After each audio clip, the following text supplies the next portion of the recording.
What's up, everybody? This is Fred Rachani of TSC. In this interview, we chat with filmmaker John Makens, the man behind the story of Jim Phillips in a documentary called Art and Life, covering the legendary skateboard and surfboard artist. I'm somebody that just really loved it and admired it and brought it forward and found a home for it. He set the bar. Everything was compared to him. Came from surf world, hot rod world, rock world, and I was going like, I'd rather work with this guy way more than the other dude. I mean, to me, this dude has more soul. You're all fired! You're all fired! And the mantra is everything else fails and that succeeds. That's all you care about. When an idea comes to you out of nowhere, that's the real thing. So that's what you pay attention to. If you've seen his work, Mr. Jim Phillips is here. Surfing and skateboard artist, Jimmy Phillips. The volume of work that he has done is just beyond anything I've ever known. He changed art on skateboards forever. Screaming Hand, Rob Rosscott, all that stuff is like that.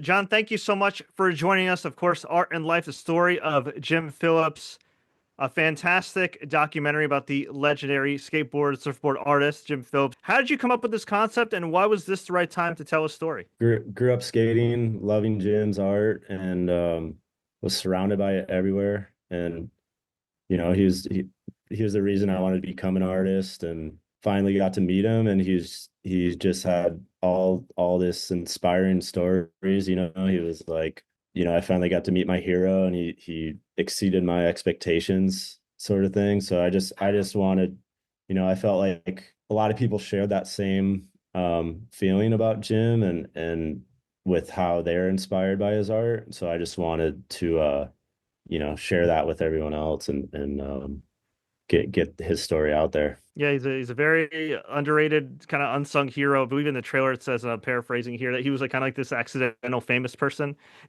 Yeah, kind of became an icon and everything. So with that being said, was he a difficult guy to track down and to get involved when you were starting to start the concept of this film? No, he's no, he was just, that was the thing. He was like just very humble, normal, very kind person, you know, just and we got along right off the bat. I reached out to him to do some design work, and yeah, we became friends right away, just talk about surfing and skating and all that, and then kind of one thing led to another, and all of a sudden we're making a movie about him. But yeah, he's amazing, and really easy to work with, and so it was yeah, quite a joy. You said you grew up on his art.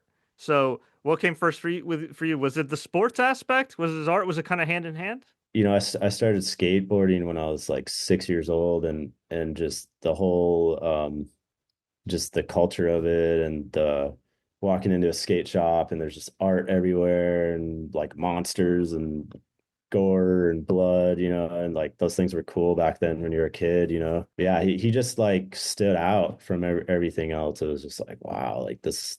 And back then I didn't even know like who he was. It was just his art that was speaking to me, you know. So yeah, that was like that was it. That was the hook. And that was you know, I spent so much time just redrawing his art, and that kind of taught me how to be an artist and pursue that. But that was the inspiration right there, you know. And just on a personal note about you, so how did that lead you to filmmaking? Well, so at the time I was working in film, you know, kind of freelancing and doing my own projects, and then I approached Jim about the movie, and at first he was kind of like, you know, why would anyone want to see a movie about me? You know, like this, like no one's going to want to watch that. And I was like, well, like, yeah, there's, you know, you have a whole world of people that want to watch it. Like he didn't really realize how like big of an influence he had, you know? So he's a very humble person. I kind of jumped into it. Like this is my first documentary.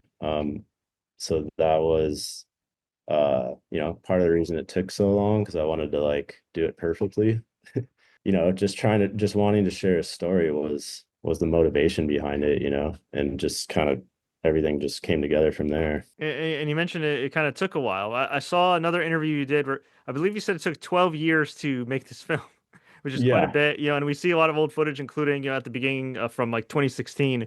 So why did it take so long to put this out? And why do you feel like this is now the right time? That you're like, all right, this is the finished product. Yeah, we started in 2011. It took 12 years, and there was many reasons it took a while. I mean, number one, Jim's volume of artwork is so massive. So just taking, everything and digitizing it and scanning it, that took years, and then animating everything. And then we had like endless hours of interview footage. So just like compiling everything together. Also, it's just like financial, trying to put a movie out is not very cheap. So trying to figure out that side. But yeah, and then just working with like a skeleton crew of people, like when you should have like 100 people working on a film, it's like, so a lot of challenges, but I think the timing, everything worked out perfectly. I wouldn't change anything, I guess. I think the timing's perfect. When we completed it, it's like when you're in the moment in a project, you're kind of like, oh man, I can't wait for this thing to end, kind of like you just want to complete it. But like, I think the moment you kind of just embrace it, and it's gonna finish when it's ready to finish, And I think once I kind of realized that and accepted that, things just kind of ran a little more smoothly. And yeah, it just kind of came together the way it should, and finished up, at the right time. For sure. And do you feel like this is kind of the right time now that, maybe if you had released it, say 10 years ago or so, it would not get the distribution it's getting now. I mean, now there's a lot more film festival circuits. There's a lot more streaming platforms. Yes, it's kind of saturated, but there's also it still costs money, but it seems like there's kind of less barrier of entry. Would you say that? Yeah, I mean, definitely. And also, I mean, just the way movies, the way they're viewed, and, like everything changes so quickly, like people aren't really going into theaters as much, and it's like everything's done online and Instagram. And so like in the past 10 years, like everything's like the whole model's changed as well. So I think it would have been a lot different if we finished it 10 years ago, and the way the way it was presented and got out there. So now there's all these new platforms and ways to distribute it, to your point, So yeah, I think the timing's great. The skate industry's strong. I think there's a lot of people that arts, everyone's seen Jim's art everywhere. So it's like whether they know it or not, they'll see it, recognize it. It's just like a cool story, and I think it's really cool that people can learn about the artist behind the art they've been seeing around their whole lives. Do you think now we're in an era where people want more real and that'll resonate more with Jim's story? Oh, for sure. Yeah, I mean, it's like he always referred it as like old world versus new world art, and like you said, it's like it cost him 50 cents to be an artist, and he's just hand dipped ink, like drawing. People don't do that anymore. People are most art's computer generated and all that, but he has all of these like old world techniques that I think is very interesting, and is kind of lost art. So people who are older and live through that time, can kind of are more familiar with that. But it's still cool to learn and how he integrated kind of those old techniques into the new world, and it's still like just everything he did is just stood the test of time and is iconic.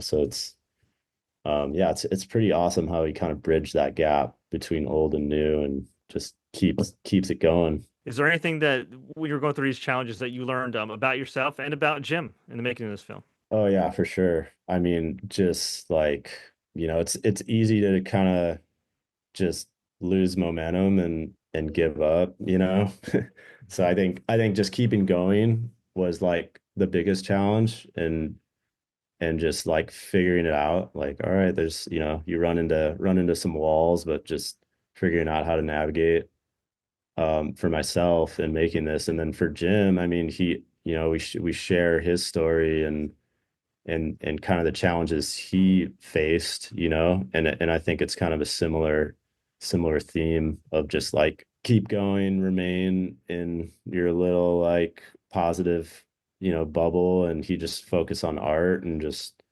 no matter what happened, he would make it through. And I think everyone can kind of relate to that in life, and learn from that when we all face challenges and how to overcome.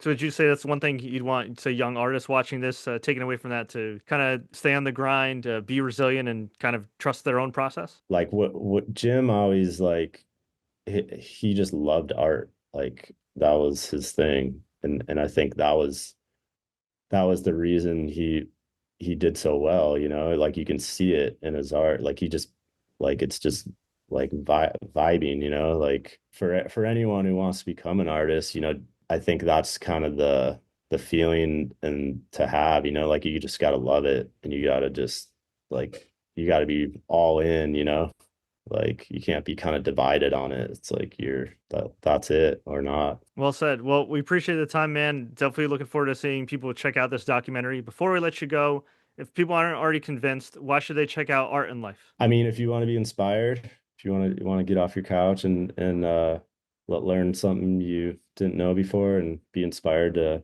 maybe find that inner artist in you, that'd be a good reason. Definitely check out Art and Life, the story of Jim Phillips. Before we let you go, where can people find you online, and where can we find the film next? Art and Life movie.com. You can see all the show times, what's coming up. It's just releasing in the theaters now, so see what showings near you. And I don't know, I'm pretty hard to find online, so maybe this interview will come out. The good news is the film is very easy to find online, so that's good. As long as that we can find that, we're good. We'll find you eventually. All right.